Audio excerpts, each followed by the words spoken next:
So today we are solving one of the most asked interview question, keep multiplying found values by 2.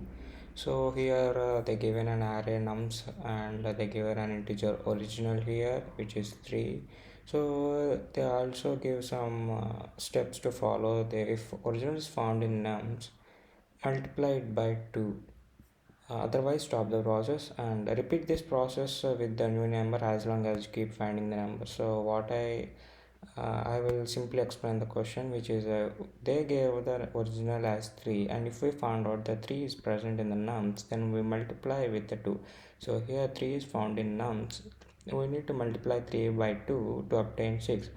So by following this 6, if it is found in the nums, then also we need to multiply that number until as long as you keep finding the number, otherwise return the final value as the original. So here to find out the original in the current array, I will first we need to traverse into the array. So for that I will take a for loop and start with first value until the length of the array and increment the value. So we need to write a condition here. For if original is found in nums of 5, then we need to multiply the original by 2. Original into 2. If it is I'll take a variable here. If it is found, I'll true and break it here.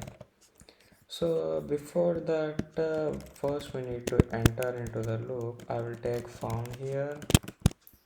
So here I will make it as to enter into the loop. I will this is the while loop. So this is the for one, and I didn't initialize the found before. First we need to found as a true. To enter into the while loop, it should be initially true, so then we need to enter into the true if it is found.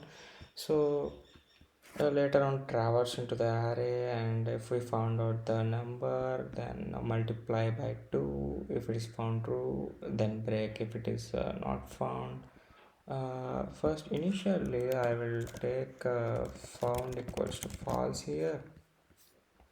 Then finally we need to return the original value. So here I need to return the original one. So let's run the code once. So this is the brute force approach I am currently coded. So in the next video I will show you the optimized approach, how we solve this using a data structure called hash set in the next video. So those who are watching this video for the first time, please watch the previous videos also. So move on to the next video. So keep on practicing.